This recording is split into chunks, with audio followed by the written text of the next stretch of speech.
சுனா திவாகர் இதுல ரொம்ப கவனிச்சீங்கன்னா, காங்கிரஸ் அவங்க முன்பே அவங்க வெளிப்படுத்திட்டாங்க, தாவேக்காவுக்கு வந்து 30% இருக்குன்னுலாம் அவங்க தான் பேசினாங்க.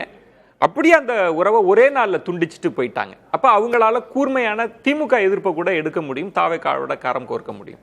இப்போ இடதுசாரிகள் சொல்ற காரணம்ன்றது, எங்களுக்கு உறவு இருக்கு, திமுக கூட்டணியோடு உறவு இருக்கு, மாநில நலனுக்காக எந்த போராட்டங்களையும் நாங்கள் அவங்களோட கரம் கோர்ப்போம்.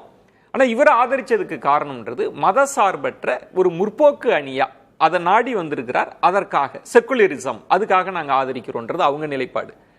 திருமாவளவன் அவர்கள் சொன்னது வந்து, இன்னும் எனக்கு விஜய் மீது விமர்சனம் இருக்கு, ஆர்எஸ்எஸ் பற்றி, ஆர்எஸ்எஸ் பெற்றெடுத்த குழந்தைன்னு நான் சொன்னேன்னா அந்த விமர்சனம் அப்படியே தான் இருக்கு.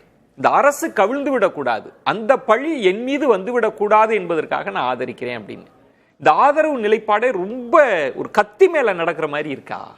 கண்டிப்பா. முதல்ல அதுக்கு முன்னால நாளை தமிழக முதலமைச்சராக பொறுப்பேற்கவிருக்கக்கூடிய திரு ஜோசப் விஜய் அவர்களுக்கு வாழ்த்துக்களை தெரிவித்துக் கொள்கிறோம்.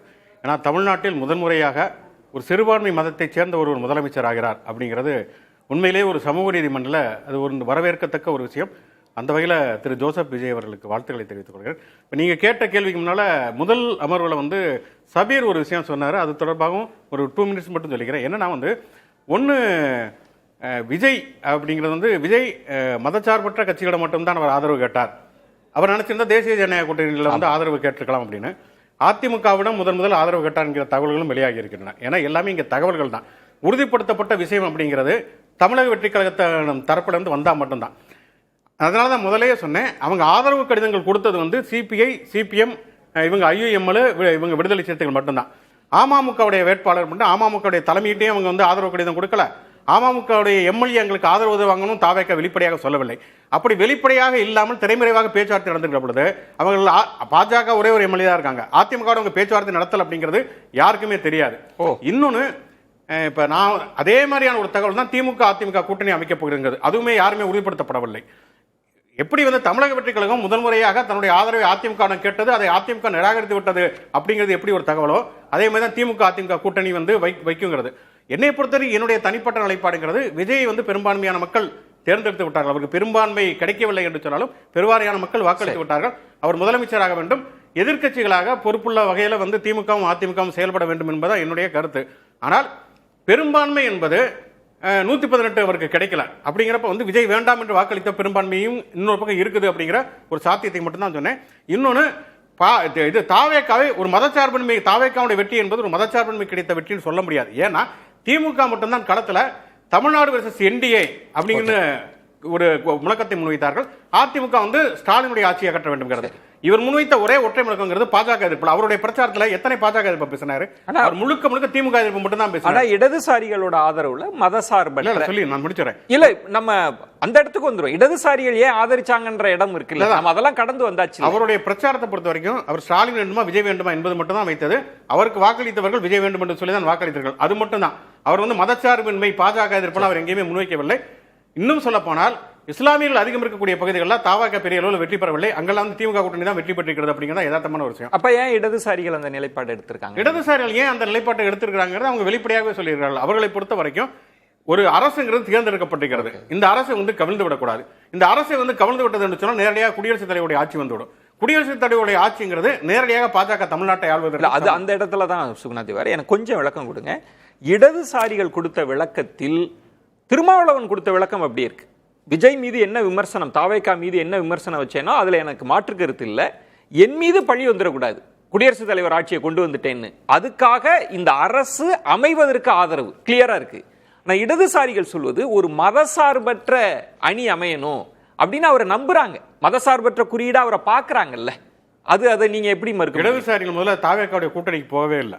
அவங்க நேற்று சொன்னதே வெளியிலிருந்து தான் ஆதரவுட்டாங்க. சரி, மதசார்பற்ற சக்தியாக நம்பி, அப்படி மதசார்பற்ற சக்தியாக அவங்க நம்பினாங்கன்னா தாவேக்காவோட அவங்க கூட்டணிக்கு போயிருப்பாங்க. அவங்க வெளியிலிருந்து மட்டும்தான் ஆதரவு அப்படின்னு தான் தெரிவித்திருக்கார்கள். அவர்களை பொறுத்த வரைக்கும் அந்த காரணத்தை சொல்லலன்றீங்களா? இல்ல, அது அவங்க சொன்ன காரணங்கிறது குடியரசுத் தலைவர் ஆட்சி வந்துடக்கூடாது. திரு கே பாலகிருஷ்ணன் அவர்கள் பேச்சுல இருக்குது, மதசார்பற்ற சக்திகளை நாடுனாரு, நம்ம ஆதரவு கொடுக்க வேண்டியது நம்ம கடமை, மதவாத சக்திகள் உள்ளுக்கு வந்துடக்கூடாது, அதுக்காக ஆதரிக்கிறோம்னு சொல்லி தான் ஆதரிச்சிருக்காங்க. இல்லைங்க, இங்கே 3 அணிகள் இருக்குது. ஒன்னு திமுக தலைமையிலான அணி. அந்த திமுக தலைமையிலான அணி தான் வந்து இடதுசாரிகள் வந்து தேர்தலுக்கு முன்னால் இருந்தாங்க. சரி, இப்போது வந்து விசிகாவும் ஐஎம்எல் அந்த கூட்டத்தில் தொடரும் என்று அறிவித்து விட்டார்கள். சிபிஐ சிபிஎம் பொறுத்த வரைக்கும் அந்த கூட்டணி விட்டு வெளியில வந்துட்டோம்னு அவங்க சொல்லவே இல்லை. தாவேக்காவுடைய கூட்டணி இல்லை அப்படின்னு சொல்லிட்டாங்க. ஆதரவு இருக்கு, ஆதரவு இருக்கு. வெளியில இருந்து ஆதரவு தான் எல்லாருமே, விசிகா உட்பட எப்போதுமே இடதுசாரிகளை பொறுத்த வரைக்கும் அமைச்சர்கள் பங்கேற்காமல் வெளியிலிருந்து ஆதரவுங்கிற நிலைப்பாட்டை தான் அவர்கள் எப்போதுமே எடுப்பாங்க. அவங்க தாவேக்காவுடைய கூட்டணிக்கு போகல. அது ஒரு மதச்சார்பற்ற அணின்னு சொல்லியெல்லாம் அவங்க கூட்டணிக்கு போகவே இல்லை. 3 அணியில திமுக கூட்டணி உள்ளங்கிறது இவங்கெல்லாம் சேர்ந்து சந்தித்தது. அதிமுக பாஜகங்கிறது அது வந்து மதச்சார்புள்ள அணி அப்படின்னு சொல்லி தான் அதை இவங்க நிராகரித்து விட்டார்கள்.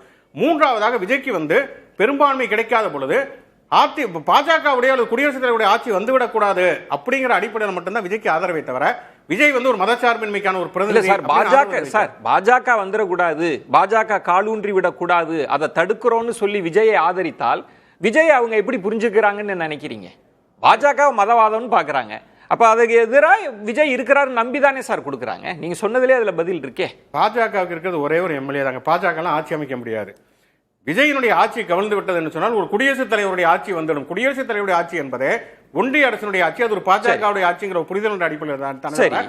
பாஜக தலைமையில தமிழ்நாட்டில் ஆட்சி அமையும் அப்படிலாம் இடதுசாரி எங்கவே சொல்லல. இல்ல சார், நீங்க ஆளுநர் ஆட்சின்றதோ குடியரசுத் தலைவர் ஆட்சின்றதையோ அவங்க பாஜகன்ற குறியீடா தான் புரிஞ்சு சொல்றாங்க. எல்லாரும் நம்பர் 1 வச்சு பேசல.